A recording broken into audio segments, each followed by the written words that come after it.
এটুকুই ক্ষমতা আছে। কিন্তু যারা ক্ষমতায় বসে আছে তাদের উচিত এই বিষয়গুলো সমস্যার সমাধান হওয়া দরকার। আজ দীর্ঘ বছরই একই জিনিস শুনে আসছি, ঢুকছে মারছে পালাচ্ছে, ঢুকছে মারছে পালাচ্ছে, আর বাকি কোনো সব ঘাস কাটছে নাকি বসে বসে, হ্যাঁ ঘাস কাটছে। নিরাপত্তার ব্যবস্থা তাহলে কি? নিরীহ মানুষগুলো সব শেষ হয়ে যাচ্ছে। এই যে সমস্যা, বড় দুঃখ ভাই। এখনো স্বাভাবিক একটা ক্ষুদ্র ব্রেন, ক্ষুদ্র জ্ঞান বলছে নিজেদের গাফলতি না থাকলে কখনো এই জালিম সন্ত্রাসদের সাহস হয় না। আমার ভারতবর্ষের মানুষ তো দূরের কথা, ভারতের একটা ছোট্ট কোন জিনিসকে নিয়ে যাবার কারো ক্ষমতা হয় না। তো যাক, এটা আমাদের দুর্ভাগ্য। অনুপযুক্ত লোকেরা সমাজের বুকে মাথায় মাথায় সব উঠে যাচ্ছে। তো আসেন, যে উদ্দেশ্যে আজকে আসা, আমরা সেদিকে ফিরে আসি। দুঃখ ভরা বেদনা নিয়ে আমাদের সবার জীবন চলছে, এক একজন এক এক সমস্যার মধ্যে আছে। তারপরও আমাদেরকে দুনিয়াদারি করতে হবে, ধর্মের আলোচনা করতে হবে, ধর্ম অনুযায়ী জীবন গড়তে হবে। যে যার আস্থা, যে যার বিশ্বাস, যে যার ভালোবাসা, যে যার ধর্ম তার কাছে থাকবে, আমরা আমাদেরটা নিয়ে থাকব। তবে দুর্ভাগ্যের বিষয়, বারবার ইসলামকে টার্গেট করা হয়েছে, হচ্ছে, হবে। এর জন্য দুই শ্রেণীর মানুষ দোষী। এক শ্রেণীর মানুষ হলো লোহার তো কাজ কাটা, লোহা তো কাটবেই, কিন্তু লোহার পিছনের বাঁটটা যদি গাছ সাথ না দিত, কাটতে লোহা পারতো না। তা যারা ইসলাম বিদ্বেষী তারা তো ইসলামের বিরোধী করবেই, কিন্তু এসে একদল মুনাফিক মুসলমানদের অবদান আছে না নাই? তার জন্য আজকে আমাদেরকে বিভিন্ন সময় বিভিন্ন অপমান, অপদস্থ, বিভিন্ন সমস্যার সম্মুখীন হতে হয়।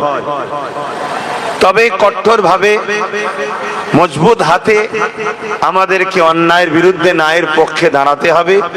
তাতে পরিস্থিতি যেমনই থাক, যেখানেই থাক, একটা কথা মাথায় রাখতে হবে, জালিমের সাথে সৃষ্টিকর্তা নাই।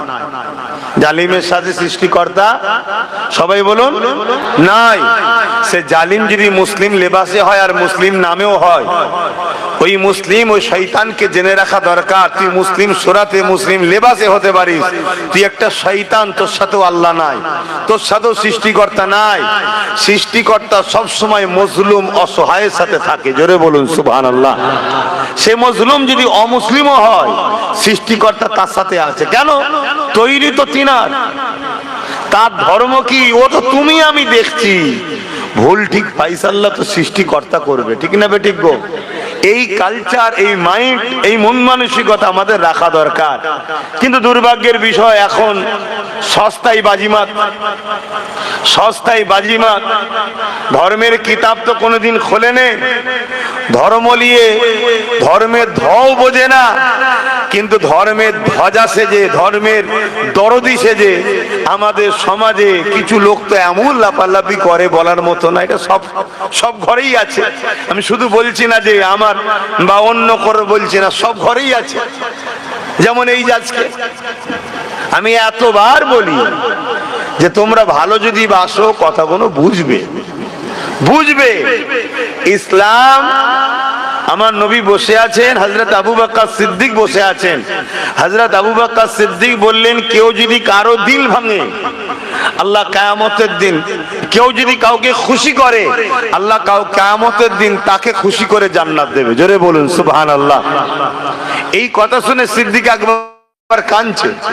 তো ওনার কলিজার টুকরি আমাদের আম্মাজান হযরত আয়েশা সিদ্দিকা বলছেন, আব্বা এ তো ভালো কথা, কেউ যদি কাউকে খুশি করে সৃষ্টিকর্তা তাকে জান্নাত দেবে। এ বাবা, ধুলো উড়বে রে, এ তো ভালো কথা, এতে সমস্যা কোথায়? হযরত সিদ্দিক আকবর বলছেন, বন্ধু শুনছেন তো নাকি, যে কলিজার টুকরি বেটি শোনো, এর উল্টোটা ভাবো।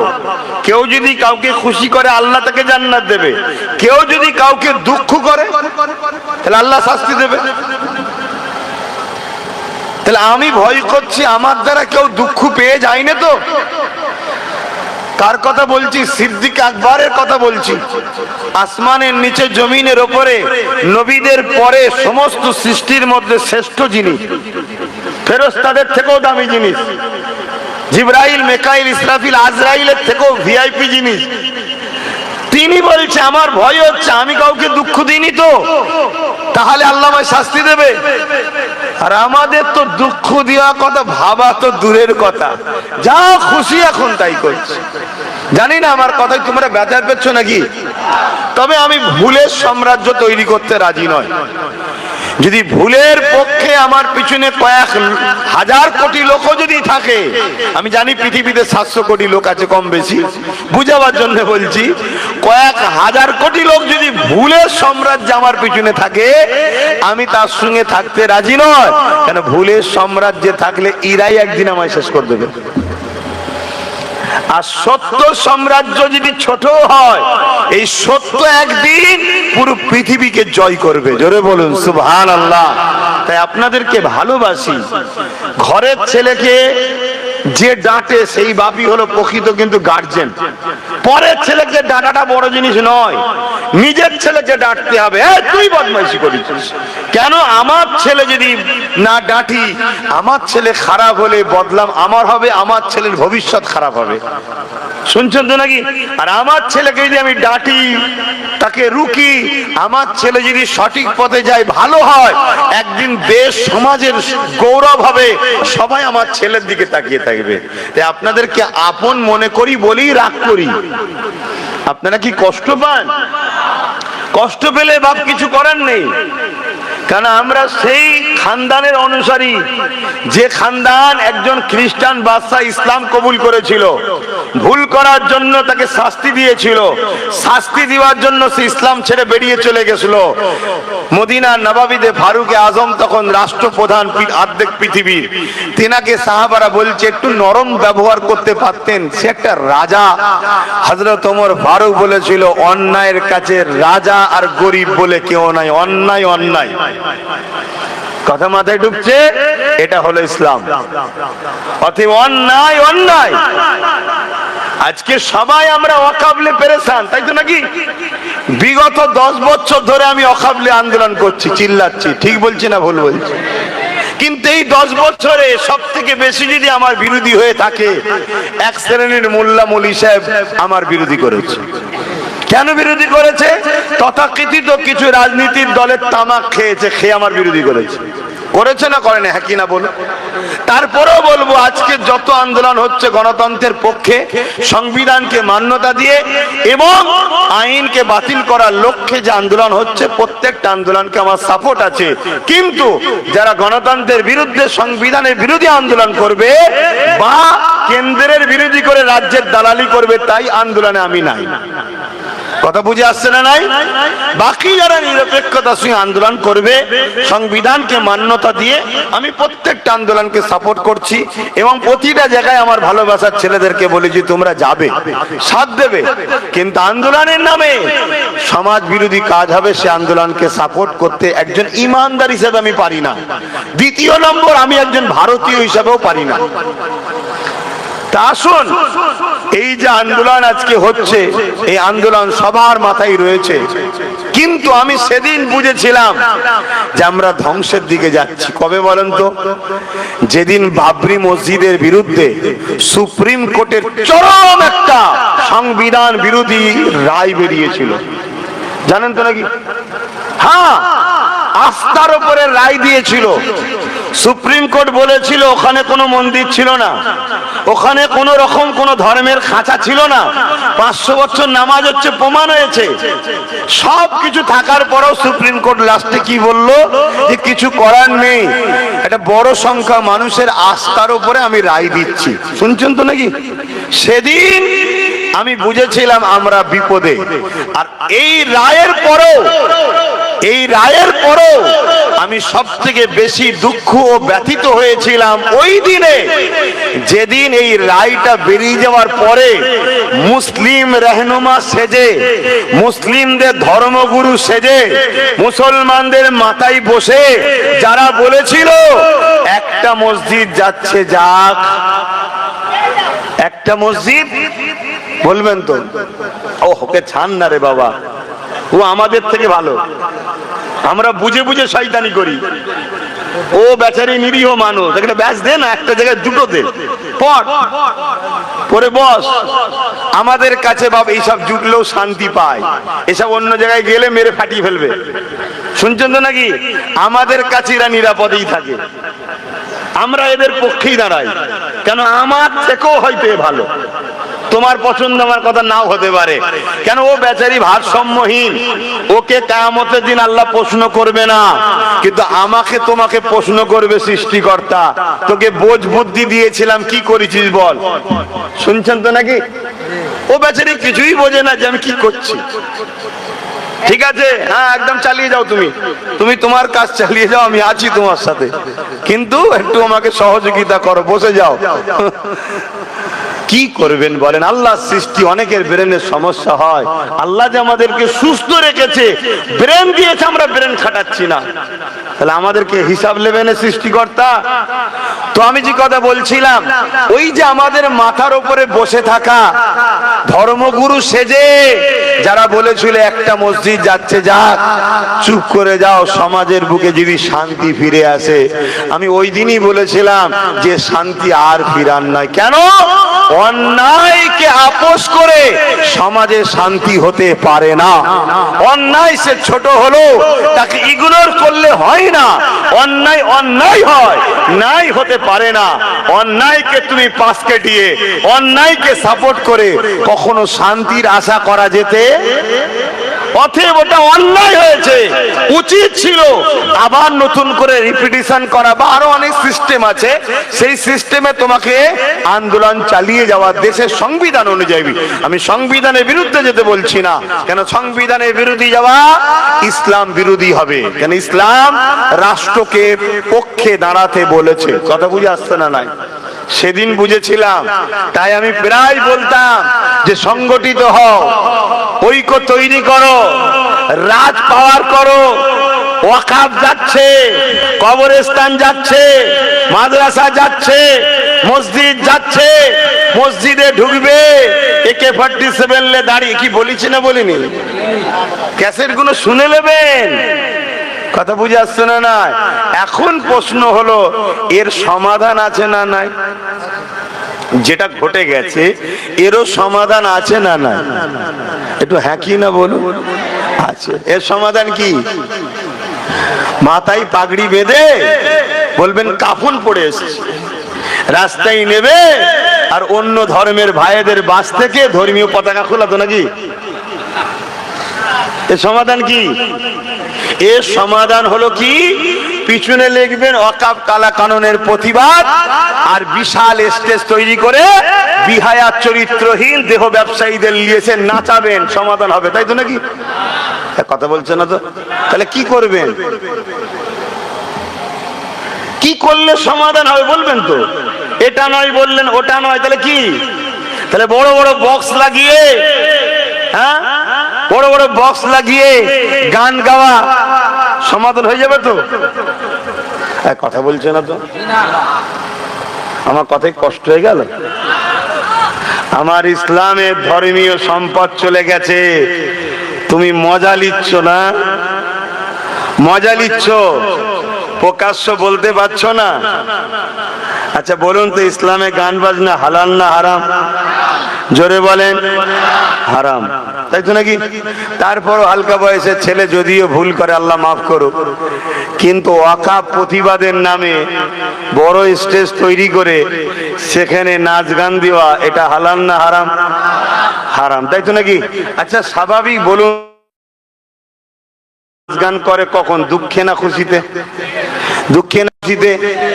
তাহলে যারা আজকে আমাদের মসজিদ মাদ্রাসা কবরস্থান চলে গেছে, ডাইরেক্ট তো বলতে পারছে না আমরা খুশি।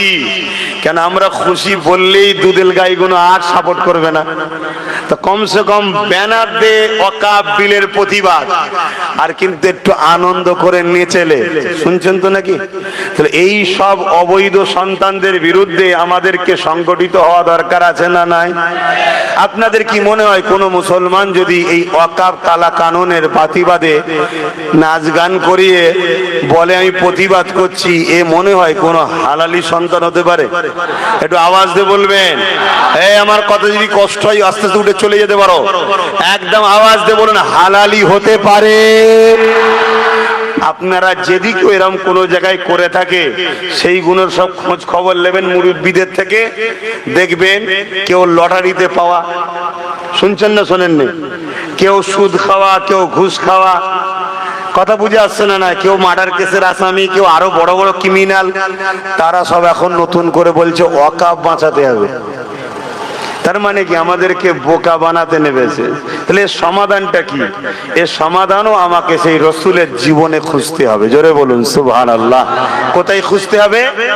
রসুলের জীবনীতে খুঁজতে হবে। আসুন রসুলের জীবনীর দিকে যাই। কারো কষ্ট হচ্ছে? কেন আমার জ্বালায় নওশাদটা বড় পেরেশানে আছে, রোজ গেলে ওর মুখ ভারী হয়ে যায়। এতবার বলি, আপনি 10 বছর ধরে বলছেন, এখনো বলার কি দরকার? আপনি কথা কম বলুন, যাবেন দুয়া টুয়া করে চলে আসবেন। কিন্তু বাপ অন্যায় দেখলে তো থাকতে পারি না, আর ওর গেলেই মন ভারী হয়ে যায়। আপনি কেন আবার বলতে যাচ্ছেন? কি দরকার? কথা বুঝে আসছে না? নাই। আবার আজকে এসছি ভাঙরে, ও তো নিশ্চয়ই খেয়াল খবর পাবে, আবার গেলে বলবে এইসব কথা বলার কি দরকার? তুই নেতা মানুষ, তোর দরকার না থাকতে পারে, আমি হুজুর মানুষ, আমার দরকার আছে। শুনছেন না শোনেননি? কেন আমার ধর্মের লেবাসে, আমার ধর্মের নামে কেউ সমাজ বিরোধী কাজ করবে? আমার ধর্মের লেবাসে, আমার ধর্মের নামে কেউ সন্ত্রাসী করবে? আমার ধর্মের তকবীরে, আমার ধর্মের লেবাসে, আমার ধর্মের নাম দিয়ে মুসলমান সেজে কেউ সমাজ বিরোধী সন্ত্রাসী বা ইসলাম বিরোধী কর্মকাণ্ড করবে, তার বিরুদ্ধে আমাদেরকে যুদ্ধ পর্যন্ত করা দরকার আছে না নাই?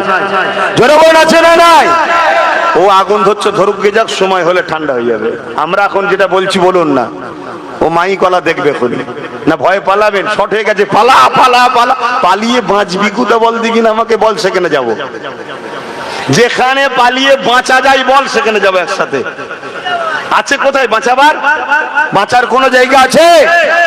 তাহলে কোথায় পালাবি বাবা? হকের উপরে মজবুত হও, নীতির উপরে মজবুত হও।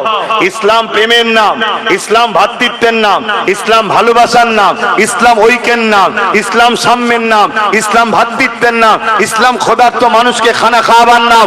আর নরের তকবীর আল্লাহ আকবার দিয়ে AK-47 নিয়ে নিরীহ মানুষকে মারবে, এটা আমার ইসলামের সবচেয়ে বড় দুশ্মন না? দুশ্মন নয়? তাহলে এদের বিরুদ্ধে যুদ্ধ করার দরকার আছে না নাই? কিন্তু আমরা যখন এদের বিরুদ্ধে যুদ্ধ করতে যাচ্ছি, যারা আমাদেরকে গাল দিচ্ছে তারা আবার ওদেরকে বাঁচাবার জন্য ডিফেন্স করছে।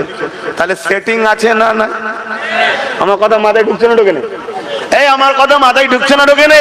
হ্যাঁ, ধরুন আব্বাস সিদ্দিকীর কথা বলছি। আব্বাস সিদ্দিকী ইসলামিক ইউনিফর্মে মুসলমান দাবি করে হুজুর সেজে AK-47 নিয়ে বা বোম নিয়ে, বন্দুক নিয়ে নিরীহ হাজার হাজার মানুষকে মেরে দিল। সে যে কোনো ধর্মেরই হোক, মানুষ মেরেছে। এখন জনগণ আব্বাস সিদ্দিকীর বিরুদ্ধে যুদ্ধ করতে চায়। যারা আব্বাস সিদ্দিকীকে দেখিয়ে মুসলমানদের গাল দিচ্ছিল, তারাই আবার দরদি হয়ে গেছে, না না না না না, থাক থাক থাক, আব্বাসকে মেরে লাভ নেই। তাহলে ডাল মে কুছ কালা আছে না নাই? জোরে বলুন। তাহলে সব তোমার হাতে, সব পাওয়ার তোমার হাতে, তা তুমি প্রকৃত তদন্ত করে আসামিকে ঝুলাচ্ছনি কেন? আমরা ফুল সাপোর্ট, ইসলামের নামে হোক, দাড়ি টুপির মধ্যে হোক আর দাড়ির বাইরে হোক, যারাই সমাজ বিরোধী হবে, যারাই বড় বড় তার জাহিলিয়াতের যুগের সেই অসভ্যতাপনা নিয়ে আসবে, তাদের একটাই শাস্তি হওয়া দরকার, সমাজে তাদের বেঁচে থাকার অধিকার নেই। কই ভুল বলছি? তাহলে এই জায়গায় সবার এক হওয়া দরকার তো নাকি? কিন্তু আবার কিছু সেকুলার বেরোবে, কিছু সভ্য লোক বেরোবে, না না না না না, মানুষ মেরে কি হবে?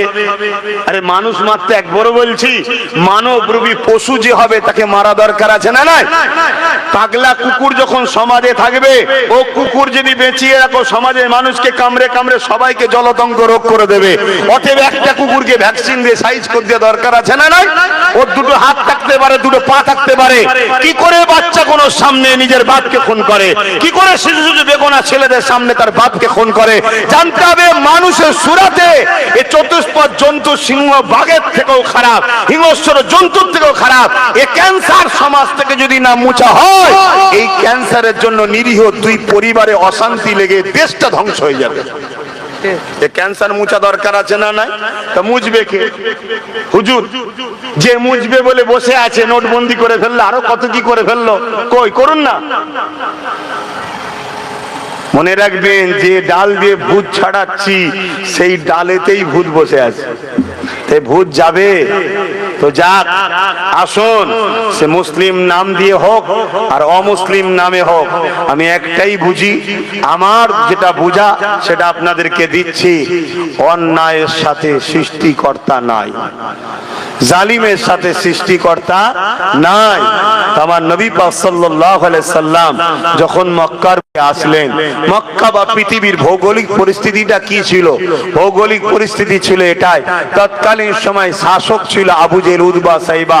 তারা ক্ষমতার জোরে মানুষকে কৃতদাস দাসী বানিয়েছে, ক্ষমতার জোরে মানুষের বেটিগুলো নিজেদের ভোগের পাত্রী বানিয়েছে, ক্ষমতার জোরে সমাজের বুকে ফিতনা ফাসাদ ছড়িয়েছে, মানুষের সম্পদ লুটেছে। তাদের বিরুদ্ধে কেউ গেলে তাদেরকে খুন করেছে, জেলে ভরেছে, পিটিয়ে পিটিয়ে মেরেছে, এমনকি জেন্ত জেন্ত নারীদের ঘরে পুঁতে দিয়েছে।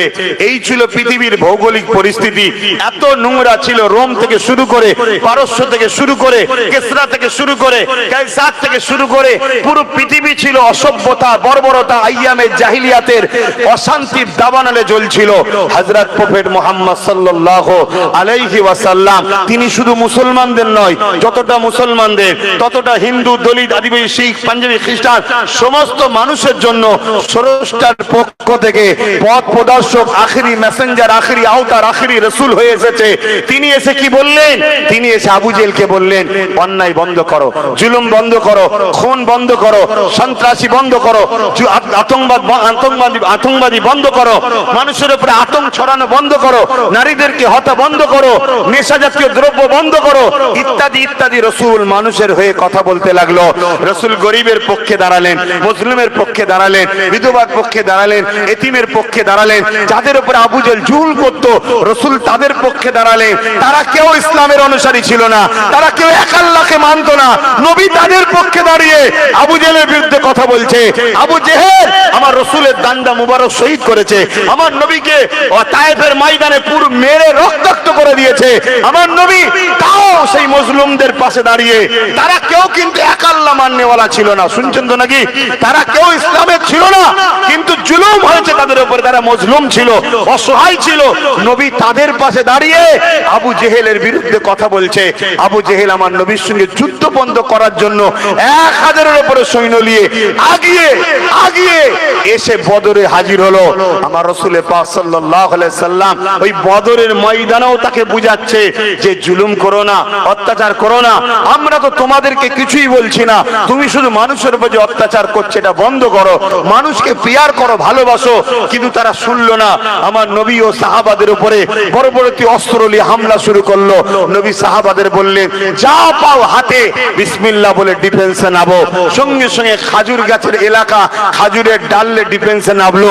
মহান আল্লাহ পাক ফেরেশতা পাঠিয়ে বদরের মজলুম অসহায় 313 জন সাহাবাদেরকে জালিম আবু জেহেলের হাত থেকে আল্লাহ বাঁচালেন। জোরে বলুন সুবহানাল্লাহ, আরো জোরে বলুন সুবহানাল্লাহ। এই ওয়াকিয়া দ্বারা আমি কি বুঝাতে চাইছি? আমি এটা দ্বারা এটাই বুঝাতে চাইছি, ইসলাম গরিব অসহায়ের পক্ষে দাঁড়াতে গিয়ে যুদ্ধের মোকাবেলা পর্যন্ত করতে হয়েছে, নিজেদের জানকে পর্যন্ত লাগাতে হয়েছে গরিবকে বাঁচাতে গিয়ে। তারা একটা কেউ ইসলামের পক্ষে ছিল না, একটা কেউ আল্লাহ মাননেওয়ালা ছিল না। উপরন্তু নিজের হাতে করে 360টা নকল খোদা তৈরি করেছিল, সেই সকল গরিবদের ঘরেও বাঁচাবার জন্য ইসলাম আগিয়েছে না আগায়নি?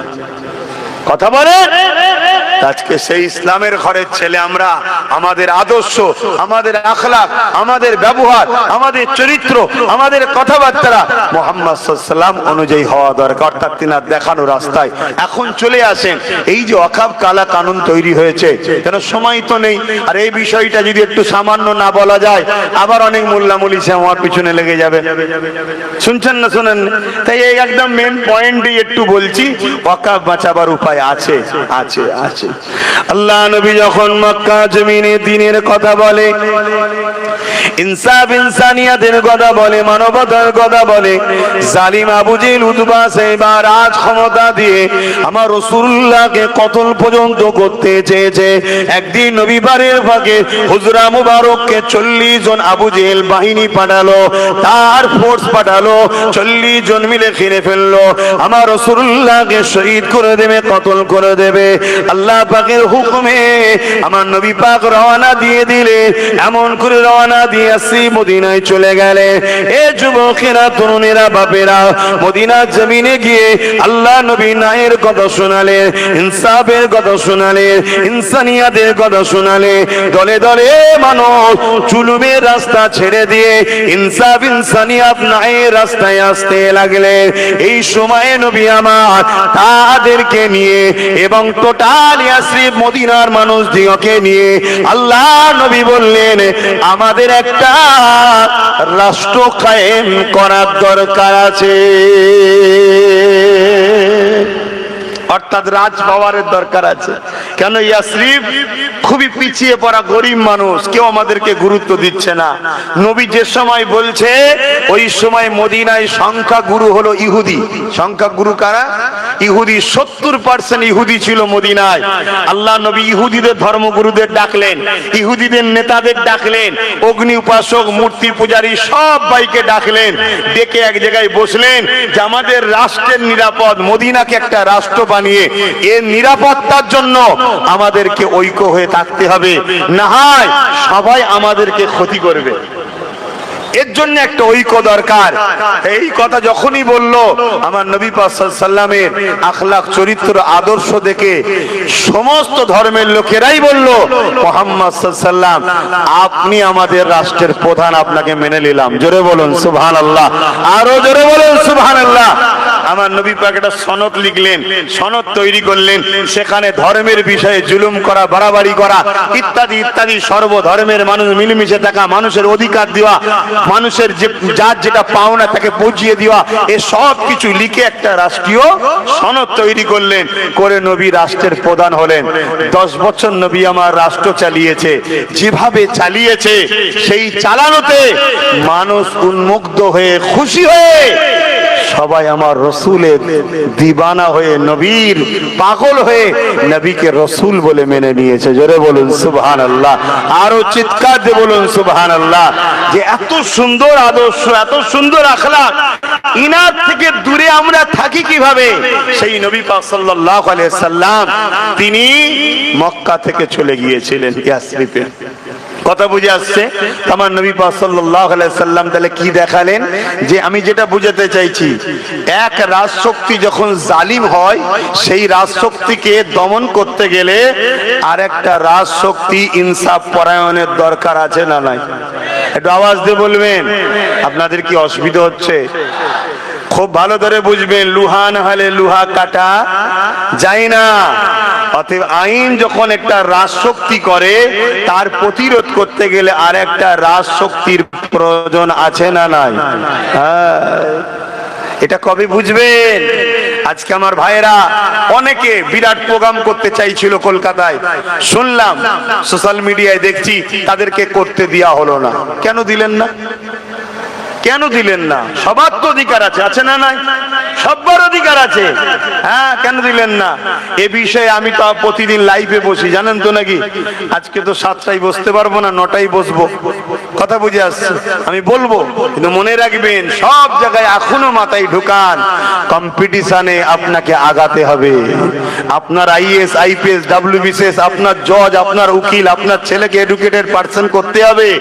আপনার মধ্যে থেকে ভাগিদারি, ডক্টর বাবা সাহেব আম্বেদকর যে কথা বলেছিল, যে কথা বলার জন্য বাংলার অনেক মানুষ আমাকে এখনো নাক সিটকায়, কি বিড়ি কেটে বলেছিলাম না ভাগ নিতে এসছি, মনে পড়ছেন তো নাকি? ভাগিদারি দরকার। ভাগিদারিতে যদি তোমরা না যাও, তোমার অকাবকে নিয়ে দেখবে নিচে চলে যাবে, তোমাকে নিয়ে মজা নিয়ে। যদি বলে না আমরা দুঃখতে নাচছি, ওই বেঈমান শয়তানগুলোকে বল তোদের বাপ মা যেদিন মরবে একটু নাচিস, আমরা দেখতে যাব, তাহলে মেনে নেবো। শুনছেন না শোনেন নি? আমার কথা আপনারা বেজার হচ্ছেন? আমার কথা বাবা একটু কাটা কাটা কথা, কিন্তু ভুল বলছি। এবারে হয়তো শয়তানের গায়ে লাগতে পারে, শয়তানের গায়ে লাগতে পারে, শয়তানের কাজই হলো জোর দেখানো। কিন্তু মনে রাখবেন, পৃথিবীতে যত শয়তান এসেছে, ফেরাউন, নমরুদ, সাদ্দাত, হামাস, আবু জেহেল, উতবা, যেই হোক না কারো, প্রত্যেকটা শয়তানকেই কিন্তু আল্লাহ মিটিয়ে দিয়েছে।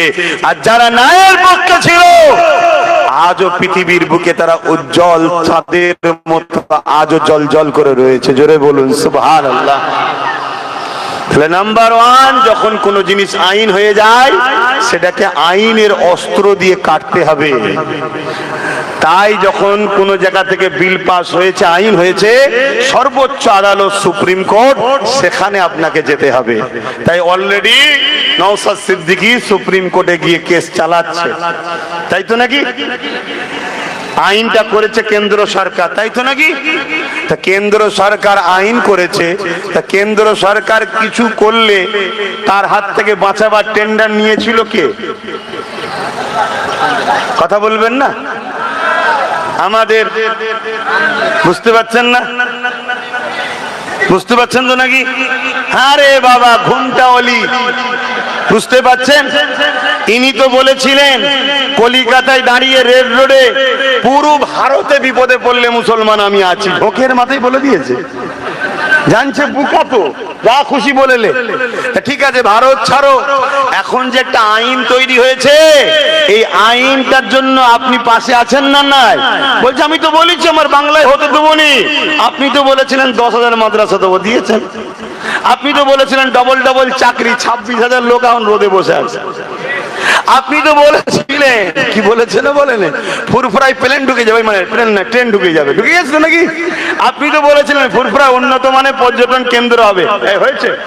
আপনি তো বলেছিলেন আলিয়া ইউনিভার্সিটি, মাদ্রাসা ইউনিভার্সিটি হবে, বলেছিলেন না বলেন? আপনি তো বলেছিলেন অকাপ সম্পদ সব উদ্ধার করে দেবো 2011। আর আমার নিরীহ কম গুণ সব বোঝে না, ঝুপঝাপ করে লাভ মেরেছে আপনার কোলে। হ্যাঁ, আপনি করেছেন অকাপ উদ্ধার। ওই জন্য আমি প্রমাণ দিচ্ছি, রাজ্য সরকারের আমলা চামলারা 70 থেকে 80,000 বিঘে সম্পদ ঝেড়ে খাচ্ছে। শুনছেন তো নাকি? ওয়াকফ সম্পত্তি ঝেড়ে খাচ্ছে, মসজিদের জায়গা, কবরস্থানের জায়গা, মাদ্রাসার জায়গা, শুনছেন, ঝেড়ে খাচ্ছে। এই জন্য কথা নওশাদ বলবে বলেই তোর মিছিলকে আটকানো হয়।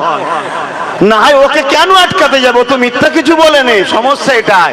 এবারে আমাকে আটকাবার চেষ্টা অনেক করে, কিন্তু হুজুর মানুষ তো পেরে উঠতে পারে না। কেন বদদোয়া করে দেবো? আল্লাহ ক্যান্সার দাও, আল্লাহ ক্যান্সার দাও, ছেলে পুকুরে ডুবে মরে যাক, বাজ ফেলে দাও। শুনছেন না শোনেন না? হ্যাঁ, এই শুনছেন না? আরে বুঝছেন না, বোঝেন না? এই জন্য চেষ্টা করে, অনেক জায়গায় চেষ্টা করে। আবার ধর্মগুরু মানুষ, পীর মানুষ, আমার ছেলেগুলো সব আবার আলাদা। যদি জলসা রুকে দেয়, হাইকোর্টে চলে যায়, হাইকোর্ট থেকে পারমিশন করে দেখি জলসা করে। আর আমার কোন জায়গায় কোন অংশে বুট পড়া পুলিশদের উপরে আমার রাগ নাই। কি পড়া পুলিশ? বুট পড়া পুলিশদের উপরে আমার কোন জায়গাতে রাগ নাই। বেচারীরা যদি আমাদেরকে মারে, তাও জানবেন আমাদের জন্যই মার খাচ্ছি। কেন? শয়তান বসিয়ে দিয়েছি, তাই বেচারীদের হুকুম করেছে, বেচারীরা মারছে, নাই তাদেরকেও ফাঁসিয়ে দেবে। শুনছেন না শোনেননি? তবে আমার চটি পড়া পুলিশের উপরে রাগ আছে।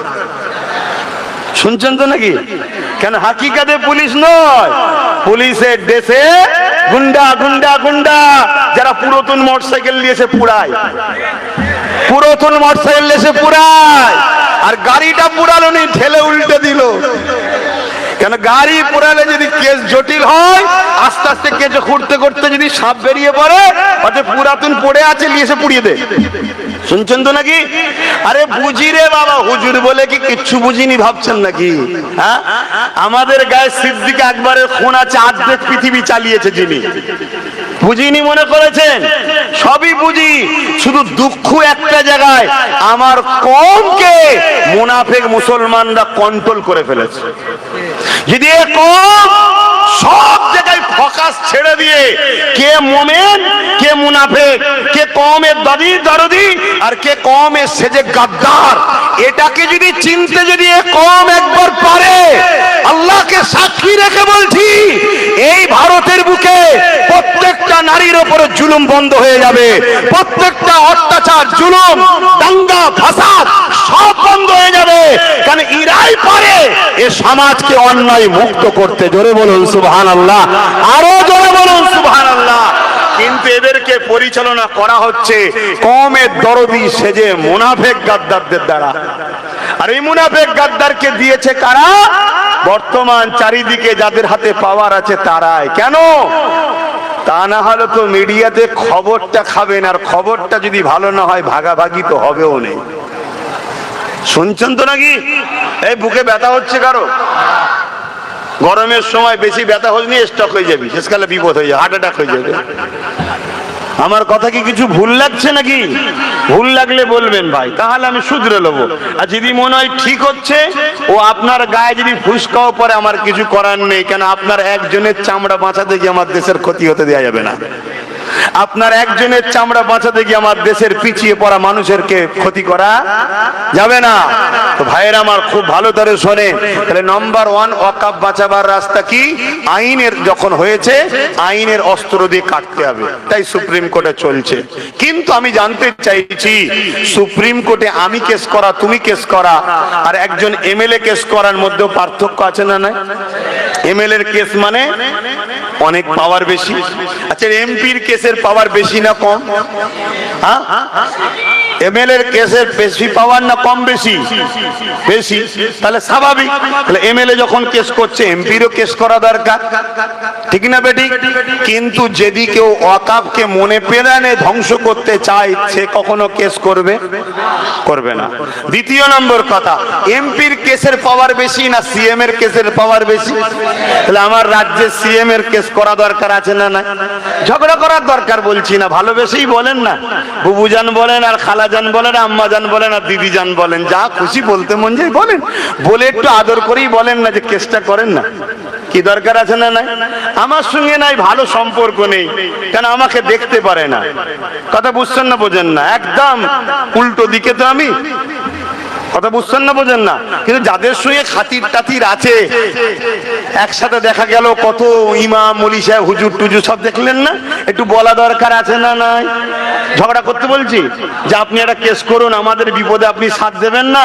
বন্ধু তো সে যে বিপদে সাথ দেয়। এই কেস করার দরকার আছে না? নাই। 8টা রাজ্য কেস করেছে, আপনি কেস করলে সমস্যা কিসের? তাহলে এক হলো আইনের অস্ত্র দিয়ে দিতে হবে, কিন্তু সে জায়গায় কেস করছে না। দ্বিতীয় নম্বর, কিভাবে রুকা যাবে? যে ক্ষমতায় তারা বিল পাস করেছে সংখ্যা গরিষ্ঠতা দেখিয়ে, তাই তথাকথিত যারা সেকুলার বলে তাদের সবাইকে একসাথে নিয়ে আমাদেরকে পার্টনারশিপের রাজনীতি করতে হবে। সংখ্যা গরিষ্ঠতা হয়ে ওই জায়গায় বসতে হবে। একদিন যাক, দুদিন যাক, 10 দিন যাক, 20 দিন, 1 বছর, 2 বছর, 10 বছর যাক, আবার সংখ্যা গরিষ্ঠ হলে পাওয়ারের জোর দেখিয়ে, যেমন তুমি বিল করে নিয়েছো জুলুম করে, আবার আমি আমারটা ফিরিয়ে নেব।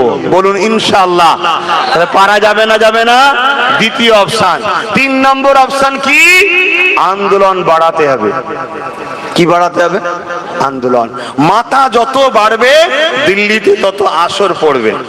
তাহলে আন্দোলন দরকার, বিশাল আন্দোলন দরকার, ব্যাপক আন্দোলন দরকার, ঘন ঘন আন্দোলন দরকার, বিশাল বড় বড় জমায়েত দরকার আছে না? না। এখন এই আন্দোলন করতে গিয়ে কেউ যদি বলে দিল্লি চলে যাও, শুনছেন তো নাকি?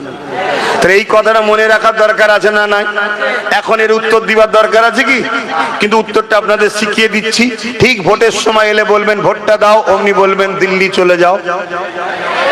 বলা দরকার আছে না? নাই। যারা ইমানদার তারা বলবে, আর যারা আজকের দিনে ওয়াকফকে নিয়ে নিজেদের ফায়দা লুটতে চাইছে হারামখোররা বলবে না। যারা ইমানদারের জবাব দেবে কিন্তু টাইমে। কি দেবে? আপনি আমায় দিল্লি দেখেছিলেন না আমার মসজিদ মাদ্রাসা কবরস্থানের সময়, তো এখন আপনি দিল্লি যান, কি দরকার আছে না নাই বলার? আমি কিছু ভুল বুঝাচ্ছি? হ্যাঁ, চলে আসো। তাহলে কি হবে? আন্দোলন করতে হবে। আন্দোলনটা কিন্তু সংবিধানের মধ্যে থেকে, গণতন্ত্রের পক্ষে থেকে, এবং এই আন্দোলনে সর্বধর্মের মানুষকে বুঝাতে হবে। হিন্দু ভাইদের বুঝাতে হবে, ভাই এই আন্দোলন তোমাদের বিরুদ্ধে নয়, এই আন্দোলন হলো কেন্দ্র সরকার সংবিধান বিরোধী যে একটা কালা কানুন করেছে ওর বিরুদ্ধে। একদিকে যেমন সংবিধানকে বুড়া বল দেখিয়েছে, ধ্বংস করছে, আবার আইনটা হলো সংবিধান বিরোধী, তাই ওই বিরুদ্ধে আন্দোলন করছি ভাই, তোমাদের সঙ্গে আমাদের আন্দোলন নয়। হিন্দু মানে যে ওয়াকফের বিরোধী, এটা আপনাদের মাথায় ঢুকেছে নাকি? তাহলে 192 232 জন যে ভোট দিয়েছে ওয়াকফ কালা কানুনের বিরুদ্ধে, তার মধ্যে 192 জন হলো অমুসলিম এমপি ভোট দিয়েছে, তারা এই ওয়াকফ কালা কানুনকে চায়নি। কতজন? 192 জন অমুসলিম ভোট দিয়েছে কালা কানুন চলবে না। তাহলে তারা আমাদের সাথে আছে না নাই? কথা বলুন। তাহলে আমাদের আন্দোলনটাকে আন্দোলনের মতো করতে হবে না? না, সর্বধর্মের মানুষকে আন্দোলন করতে হবে। সেখানে আন্দোলনে শুধু মুসলমান আর শুধু মৌলী সাহেব নারে তাকবীর আল্লাহ আকবার নারে, এটা তো চাইছে নারে তাকবীরটা তোরা নেমে যা। আর অমুসলিম পাড়ায় বিজেপি গিয়ে বলবে দেখ মোল্লারা কেমন খেপেছে, আমাদেরকে লিয়ায় গাড়ি ফাড়ি সব ভেঙে দেবো বোল্ডুজার দিয়ে, এটা তো চাইছে। আর তোমরা সেই পাতা ফাঁদে পা দিচ্ছ। কথা মাথায় ঢুকছে না? ঢোকে না? তাহলে আন্দোলন যেখানে হবে সেখানে মুসলমানও থাকবে, অমুসলিমও থাকবে, হিন্দু থাকবে, খ্রিস্টান থাকবে, আদিবাসী থাকবে, সব মানুষকে রাখা দরকার আছে না নাই? এই যে এত সব সেকুলার নেতা, সেকুলার দল, সেকুলার মানুষ, তো এটাই তো সেকুলার চিনার সময়। এই আমি কথা বুঝছেন তো নাকি? তারপরে আদিবাসী ভাইদেরকে বুঝাও যে আপনাদের তো 2023-এ জল জঙ্গল সম্পদ কেন্দ্র নিয়েছে, আমাদের 25-এ নিয়েছে। হিন্দু ভাইদের বুঝাও যে আমাদের যেমন আরবিতে বলে ওয়াকফ, আপনাদের ভাষাতে বলে দেওবত্ব সম্পদ, যেটাই দেওবত্ব সম্পদ সেটাকে আরবিতে ভাষায় ওয়াকফ বলে। দেওবত্ব সম্পদ আপনাদের ধর্মের গুরুরা, ধর্মের লোকেরা ধর্মের জন্য দিয়েছে, ওয়াকফটা মুসলমান ধর্মের লোকেরা মুসলমানদের ধর্মের জন্য দিয়েছে। অতএব আজকে আমাদের নিয়েছে, আদিবাসীদের লিয়া হয়েছে, শিখ পাঞ্জাবিদের নেবে, কাল আপনাদের দেওবত্ব সম্পত্তি নেবে। তাই আপনাদের উচিত আসুন আমরা এক হয়ে লড়াই করি, তাদেরকে বুঝাও। বিগত দিন একটা আইন হয়েছিল 15 বছরের ওপরের গাড়ি হলে বাতিল হয়ে যাবে। এই কথা যখনই বলল, বাস মালিক, লরি মালিক, প্রাইভেট মালিক, সমস্ত গাড়ির মালিকরা আন্দোলনে নামলো। আন্দোলনটা ছোট হবে না বড় হবে? তখন বাস সরকার দেখলো এটাকে তো রুকা যাবে না, এত বড় আন্দোলন, সঙ্গে সঙ্গে পলিসি করলো। কি পলিসি? শুধু লরি মালগুলো বাতিল হবে, 15 বছর হলে লরি বাতিল হবে। মানে আন্দোলনকে টুকরো টুকরো করলো। লরি মালিক আন্দোলন করছে, বাস মালিক বলছে আমারটা তো বাতিল করে না, আমি যে কি করব। প্রাইভেট মালিক বলছে আমাকে তো নয়, আমি যে কি করব। লাস্টে লরিটা বাতিল হয়ে গেল। কিছু বছর যাওয়ার পরে বলছে এবারে বাসটাও 15 বছর হয়ে গেলে বাতিল। তখন লরি মালিক বলছে আমার যখন লরি বাতিল হয়েছিল বাস মালিক সাথ দিসনি, তুই ফেসেছিস, আমি কেন দেবো। প্রাইভেট গাড়ির মালিক বলছে আমাকে তো বলেনি, আমি কেন সাথ দেবো। লরি বাদ হয়ে গেল। এখন রিসেন্ট শোনো বন্ধু, 15 বছর ওপরে কোন প্রাইভেট গাড়ি গেলে ওই প্রাইভেট গাড়িকে আর কাগজপত্র সিএফ দিচ্ছে না, ওটাও বাতিল হয়ে গেছে। তাহলে তিনটেই বাতিল হলো না? হলো না। কিন্তু প্রথম থেকে যদি তিনজন একসাথে থাকতো না, কারো কথা চলবে না। লরিওয়ালাও আমাদের ভাই, বাস মালিকও আমাদের ভাই, প্রাইভেট মালিকও আমাদের ভাই, বাদ দেওয়া যাবে না। তাহলে কারোরটা যেত। তাহলে যখন জল জঙ্গল আদিবাসীদের চলে গেল, তখন সবার উচিত ছিল তাদের সাথ দেওয়া দরকার আছে না নাই? কিন্তু এ বেটা আদিবাসীদের জন্য 2010 থেকে চিল্লাচ্ছে। যখনই ওয়াকফ বলেছি তখনই কিন্তু আদিবাসীদের জল জঙ্গলও বলেছি। খুলে দেখো ক্যাসেট। কিন্তু কম তো আমায় গাল দিয়েছে, দিয়েছে না দেয়নি? একটু বলবেন তো। এটা রিসেন্ট দেখলাম কলকাতায় দাড়ি টুপিওয়ালা কম, আমার ভাই সে আমার বাপ তুলে গাল দিচ্ছে। আহা, আমার বাপ তুলে গাল দিচ্ছে। এর রিয়াকশন কি আমিও গাল দেবো? না। দুটো কথা বলবো, আল্লাহ যদি তাকে হেদায়েত নসিব থাকে হেদায়েত করে দিক, আর যদি হেদায়েত না থাকে তার সৃষ্টি সে বিচার করুক। কথা ঠিক না বেঠিক? তো ভাইয়ের আমার, তাহলে এই জায়গায় আমাদের সবাইকে বুঝাতে হবে, বুঝিয়ে আন্দোলন করতে হবে। আন্দোলনটা কেমন করতে হবে? আমাদের কৃষক বন্ধুরা যেমন আন্দোলন করেছে, জানেন তো নাকি? কিন্তু কৃষক বন্ধুদের মতো আন্দোলন করতে গেলে কৃষক বন্ধুদের পিছনে কিন্তু পাঞ্জাব সরকারের সাথ ছিল। শুনছেন? তাই যেসব রাজ্যে সেকুলার সরকার আছে, সে বাম হোক কংগ্রেস হোক, আমার রাজ্যের আমাদের দিদিমণি হোক, প্রত্যেক সরকারের উচিত তো নাকি যারা এই কালা কানুনকে অপছন্দ করে আন্দোলনকারীদের সাথ দেওয়া দরকার আছে না? না, কিন্তু সাথ দেওয়া তো দূরের কথা, আমরা তো দেখলাম এর উপরে আটকে মানুষগুলোকে মারলো। আর যে ছেলেটা মাইক্রোফোন দিয়ে লোককে বুঝাচ্ছিল যে তোমরা ঘরে চলে যাও, এখানে তোমাদেরকে থাকতে নিষেধ করছে তোমাদের ভাইজান নওশাদ, তাকেও দেখি তুলে নিয়েছে। অর্থাৎ পুলিশের হেল্প করছে যে পুলিশ তাকেও তুলছে। শুনছেন না শোনেন? মানে এমন একটা মহল তৈরি হচ্ছে, আগামী দিন পুলিশেরও হেল্প যাতে সাধারণ মানুষ না করে, এই মেসেজটা যারা গদিতে বসে আছে তারা তৈরি করছে। এটা বুঝতে হবে আমাদেরকে। তাহলে এই জায়গায় দাঁড়িয়ে থেকে তিনটে অপশন, আইন হয়ে গেলে আইনের অস্ত্র দিয়ে কাটো। দ্বিতীয় নম্বর হলো যে ক্ষমতায় তারা আইন তৈরি করেছে ওই রাজ ক্ষমতা আমাদেরকেও তৈরি করতে হবে, ঠিক না বেটি? এবার যদি বলেন আমি কি করে করবো, কেন? যারা বলছে বিল মানি না সেই সব সেকুলার দলকে লাও, একসাথে হোক। যদি একসাথে না হতে চাই জানতে হবে ধান্দাবাজকে বাদ দাও। শুনছেন? নিয়ে এক জায়গায় হয়ে করতে হবে। শেষ হচ্ছে আন্দোলন। আন্দোলন সংবিধানের রাইট, তবে সংবিধান বিরোধী নয়, সমাজ বিরোধী নয়, দেশের সম্পদ ক্ষতি করে নয়, প্রশাসনের উপরে কোনো আক্রমণ করে নয়, প্রশাসনের উপরে খারাপ ব্যবহার করে নয়, নিরীহ অন্য মানুষের ক্ষতি করে নয়, ঘন্টার পর ঘন্টা রোড অবরোধ করে রেখে দিয়ে ওই রাস্তায় হাজার হাজার গাড়ি জাম পড়ে গেল, সেখানে কত বাচ্চা বিমারে পড়ে আছে, কত মা তার প্রয়োজনে ছুটছে, কেউ ওষুধ কিনতে যাচ্ছে, এটাও কিন্তু মূলত কাজ হবে না। তাহলে কিভাবে করবেন? আন্দোলনের আরো রাস্তা আছে। কথা বুঝছেন না, বোঝেন না? যাদেরকে আমরা মাথায় বসিয়েছি আমাদের সমস্যা সমাধান জন্য, তাদের ঘরের সামনে বলেছে বলে যাও, তাদের ঘরের সামনে গিয়ে বসে যাও, যা খাবে আমাদেরও খেতে দাও। শুনছেন তো নাকি?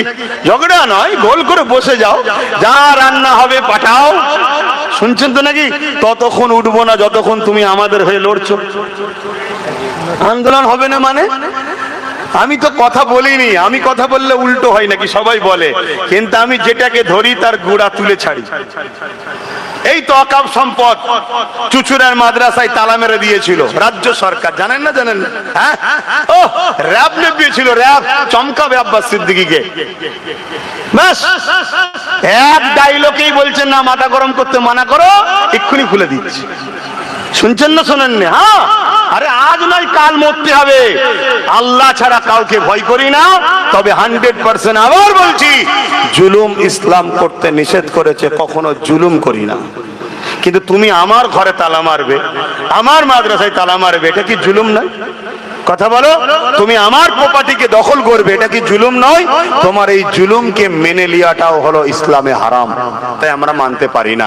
তাতে তুমি যদি মনে করো যে আমাকে পিটিয়ে টিটিয়ে আমাদেরকে সাইজ করে দেবে, মনে রেখে দিও আল্লাহ মশা পাঠিয়ে নমরুদকে সাইজ করে দিয়েছে, আব্রাহা বাদশাকে ছোট ছোট আবাবিল পাখি দিয়ে সাইজ করে দিয়েছে। ইতিহাস শুনে রাখো, পৃথিবীর বড় শয়তান ফেরাউন মিশরে দাঁত কেলিয়ে এখনো পড়ে আছে, নীল নদে চুবিয়ে চুবিয়ে আল্লাহ মেরেছে। মনে রেখে দিও ওই যে বুশ বলেছিল আমেরিকা থেকে ইসলামকে মুছে দেবো, বুশের কন্যাকেই আল্লাহ কোরআনের হাফেজা বানিয়েছে, কোরআন বুশের ঘরেই আল্লাহ ঢুকিয়ে দিয়েছে। জোরে বলুন সুবহানাল্লাহ। মনে রেখে দিও চিঙ্গিস খান কম মারা মারেনে, 1 কোটির উপরে মুসলমানকে মেরেছে, 1 লক্ষর উপরে উলামাকে মেরেছে। একদিন 300 উলামাকে মারার কাতার দিয়েছে, প্রথম কাতার মারা হয়ে গেছে, একজন বুজুর্গ ছিল, দ্বিতীয় কাতারে চলে গেছে, দ্বিতীয় কাতার মারা হয়ে গেছে, বুজুর্গ তৃতীয় কাতারে চলে গেছে। চিঙ্গিস খান বলছে, হে মুসলমান উলামা তুমি এবার যাবে কোথায়? তখন এই মুসলমান বয়স্ক উলামাটা বলছে আল্লাহ আছে। চিঙ্গিস খান রেগে গিয়ে তার কতলকারী, তার কি বলে জাল্লাদকে বলল, আগে এই বুড়োটার কল্লা উড়া। যখনই বলেছে কথা শেষ, ঘোড়া লাফাতে শুরু করেছে। সে লাফানো আলাদা লাফানো, লাফাচ্ছা ছুটছে, মারা তো দূরের কথা, সব রাজাকে বাঁচাবে বলে তার পিছনে সৈন্য সামন্ত ছুটছে, ঘোড়াকে রুখতে পারেনি। একটা সময় চিঙ্গিস খানের পা ওই ঘোড়ার লাগাম থেকে ফসকে গিয়ে, পা যেখানে রাখে ফসকে গিয়ে আর একটা পা জড়ালো, একটা পা ফসকালো, উল্টো দিকে পড়লো, পাথরে মাথা লাগে, বালিতে লাগে, হাজার গাছে লাগে, টুকরো টুকরো হতে হতে হতে হতে যতক্ষণ না শয়তান আপদ মরেছে ততক্ষণ ওই ঘোড়া থামেনে। বলুন সুবহানাল্লাহ, আরো জোরে বলুন। অতএব তুমি আজকে ভাববে আমি আকাশ পথে যাই, আমি প্রাইভেট গাড়িতে যাই, তুমি যেখানেই যাও মনে রাখবে জুলুম যদি করো তোমাকে সৃষ্টিকর্তার টাইম হলেই ফট করে সাইজ করে দেবে। শুনছেন না শোনেন নে? সৃষ্টিকর্তা কি শুধু মুসলমানদের? সৃষ্টিকর্তা সবার। তিনি আমাকেও বানিয়েছে, আপনাদেরও বানিয়েছে। হিন্দু, দলিত, আদিবাসী, শিখ, পাঞ্জাবি, খ্রিস্টান সমস্ত ধর্মের মানুষকে কে বানিয়েছে? সৃষ্টিকর্তা। এই গাছপালা, পাহাড়, পর্বত, কায়নাত সবাইকে বানিয়েছেন একজন সৃষ্টিকর্তা।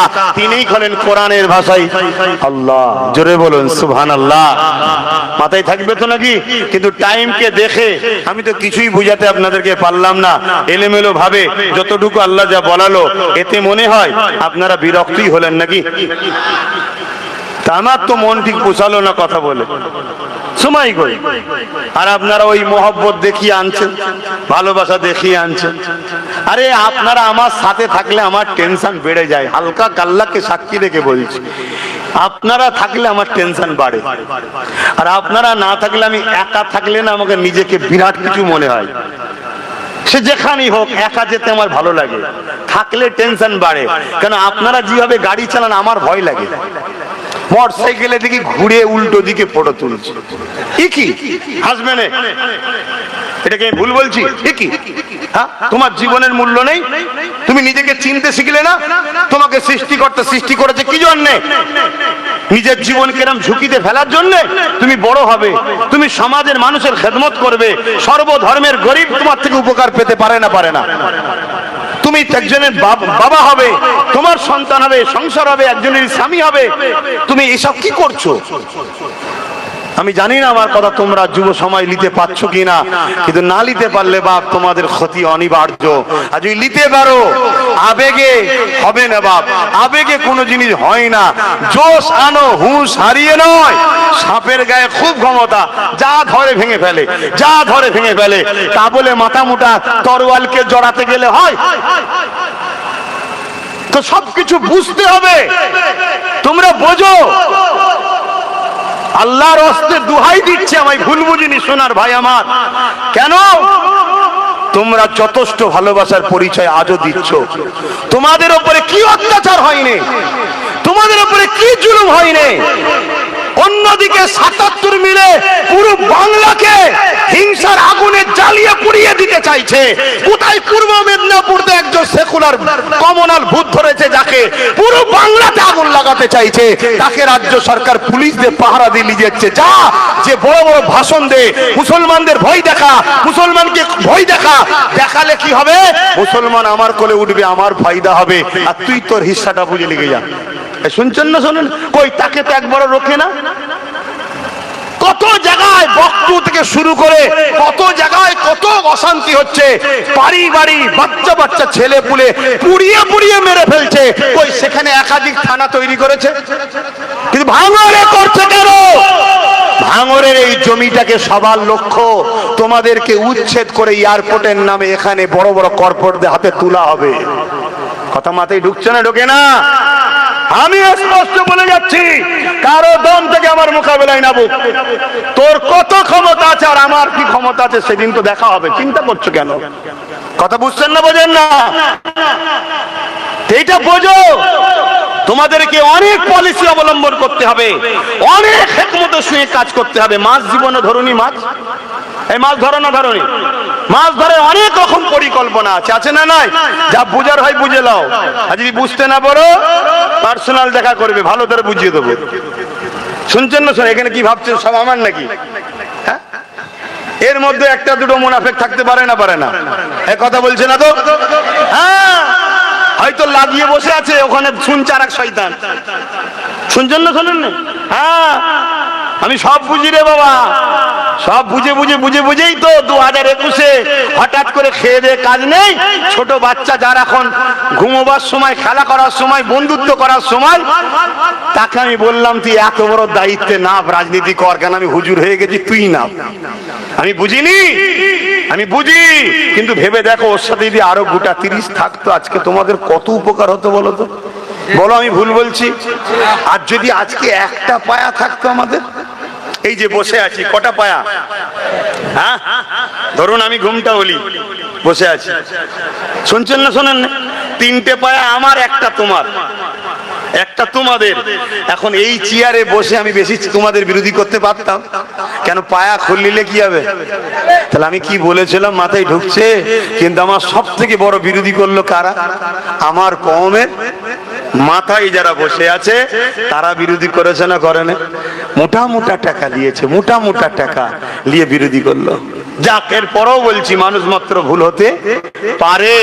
আল্লাহ যদি সুযোগ দেয়, আবার আমি জানি না আর দেবে কি আল্লাহ, আমার জানা নেই। আমি তো খুবই অন্ধ দেখছি, আমি তো পুরো অন্ধকারই দেখছি, বাকিটা আল্লাহ পাক তো সব পারেন।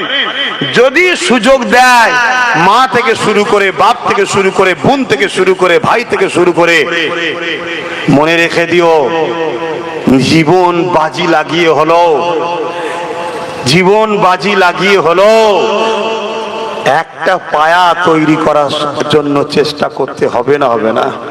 জোরে বলো, হবে না? হবে না? এইটাকে মাথায় গেঁথে লাও, না আগামী দিন আরো ভয়ানক, আরো ভয়ানক। এই যে বসে আছে ছোট ছোট, দেখছো সব কোলে করে বসে আছো, যদি আমার কথা না শোনো, আমি এতটুকু বলে যাই, কমসে কম একটু কাফনটা কিনে রেখে দিয়ে যাও। বাকি আর কিছু বলছি না। তোমাদের পিছনে কি হচ্ছে তোমরা কিছুই জানো না, আর আমি এত কিছু বলে ফেলি বলেই আমাকে রুকার চেষ্টা হয়, কিন্তু আমি ভালোবাসি, সব বলে ফেলি। আজকে ঘরে যে আবার কথা শুনতে হবে, আবার শুনতে হবে। 10 বছর ধরে বুঝি, এখনো শখ মেটেনি আপনার, এখনো বুঝাতে হবে। কিন্তু আমিও বলে ফেলি, কি করব। কিন্তু তোমরা কি আমার কথায় কষ্ট পেলে? বলো, কষ্ট পেলে? তাহলে একটু আসো সালাম দিয়ে নি। ইয়া নবী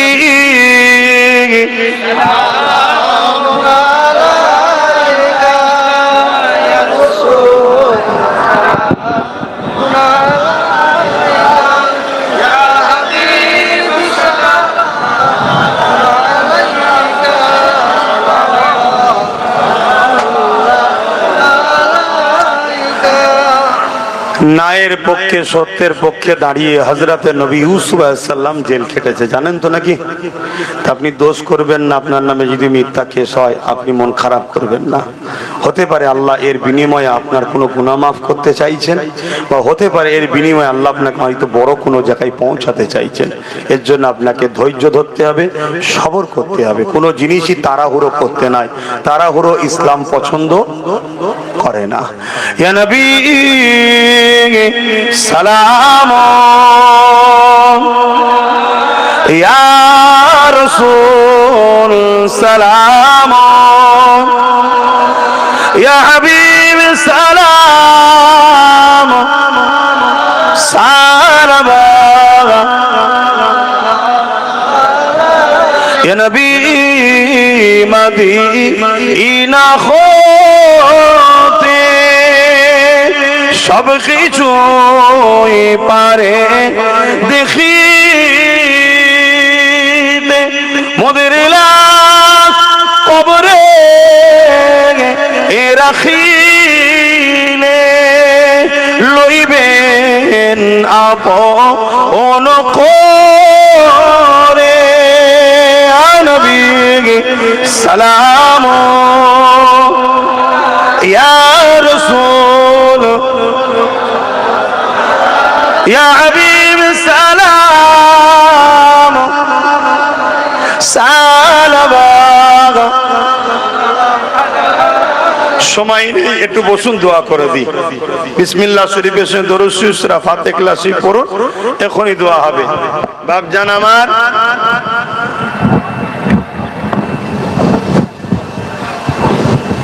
সকলে বিসমিল্লাহ শরীফের সঙ্গে দরুদ শরীফ সূরা ফাতিহা শরীফ পড়ুন, এখনই দোয়া চাওয়া হবে। আর একটা শেষ কথা, সেটা হলো এটাই, শুনছেন আপনারা? ছেলেগুলোকে শিক্ষিত করুন, এই ছোট ছোট বাচ্চাগুলোকে পড়ান, পড়ান, বারবার বলছি পড়ান, এটাকে মাথায় রাখবেন। আসুন আল্লাহ দরবারে দোয়া করি, আল্লাহ আমাদের কামিয়াবি করুক। সকলে পড়ুন বিসমিল্লাহির রহমানির রহিম। আল্লাহ তাআলা আমি জানা অজানা ইচ্ছা ও ইচ্ছা সকল গুনাহ হইতে তওবা করিতেছি। আস্তাগফিরুল্লাহ রাব্বি মিন কুল্লি যামবি ওয়া আতুবু ইলাইহি। আশহাদু আল্লা ইলাহা ইল্লাল্লাহ ওয়াহদাহু লা শারীকা লাহু ওয়া আশহাদু আন্না মুহাম্মাদান আবদুহু ওয়া রাসূলুহু। লা ইলাহা ইল্লাল্লাহ।